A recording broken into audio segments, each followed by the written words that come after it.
নারীরা কি রাজনীতি করতে পারবে? মিছিল, সংগঠন, ভোট, প্রার্থী হওয়া, দেখুন এটা খুবই গুরুত্বপূর্ণ একটি প্রশ্ন।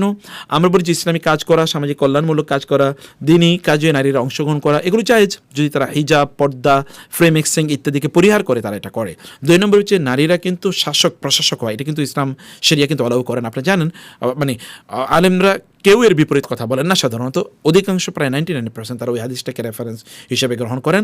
লাই ইউফলিহা কওমুন ওয়াল্লাউ আমরাহুম ইমরাআতান, কোনো জাতি কোনো দিনই তারা সফল হবে না যদি তারা তাদের কোনো নারীকে তাদের রাষ্ট্রপ্রধান অথবা ধরুন তাদের মানে খলিফা বা শাসক ইত্যাদি যদি তারা বানায়। ফলে কিছু পোস্ট আছে যেগুলো কেবলমাত্র পুরুষদের জন্য নির্ধারিত, এগুলো পুরুষরা করবে। যেমন ধরুন পুলিশিং করা, আর পুলিশ এটা তো নারীদের কাজ না। এখন আপনি বলবেন যে হ্যাঁ নারী কিছু ক্রিমিনাল আছে তাদেরকে ধরার জন্য, হ্যাঁ সেটা যে অ্যাবসলিউটলি উইকেন্দ্রিক হয় তাহলে সেটা, কিন্তু পুরুষদেরকে পাহারা দেওয়ার জন্য নারীরা যাচ্ছে, এটা এই নারীদেরকে পাহারা কে দেবে?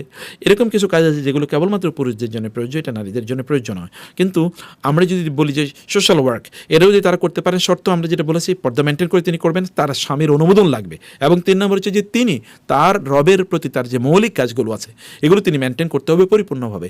এগুলো যেমন তিনি বাইরে গিয়েছেন, এখন তিনি নামাজ পড়তে পারলেন না, তাহলে এই দাওয়াতি কাজ দিয়ে তার কী হবে? এই দাওয়াতি কাজ তাকে বাঁচাতে পারবে না। আচ্ছা, নারীর একা ভ্রমণ শহরের ভেতর এক জেলা থেকে আরেক জেলা, বিদেশে মাহরাম ছাড়া এগুলো যাবে কি না?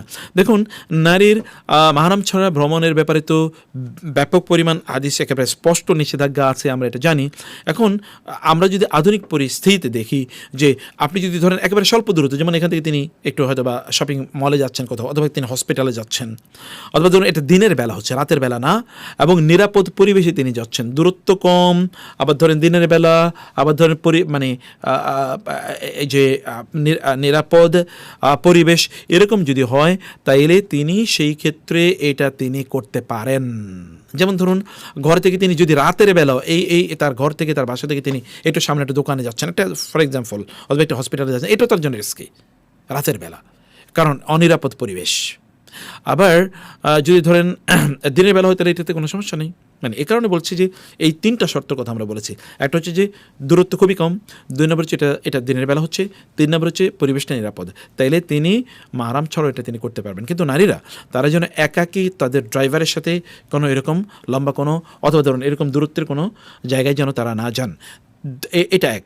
2 নম্বর বিষয় হচ্ছে যে তাদের বিদেশ সফর, দীর্ঘ সফর মানে ইত্যাদি, এগুলো তারা মাহরাম ছাড়া যাবে না, তাতে নিরাপত্তা যতটুকুই থাকুক না কেন, কারণ এটা একটা সংবেদনশীল বিষয়। এটা নিয়ে আমরা অনেকবার অনেক সময় বিভিন্নভাবে আমরা আলোচনা করেছি।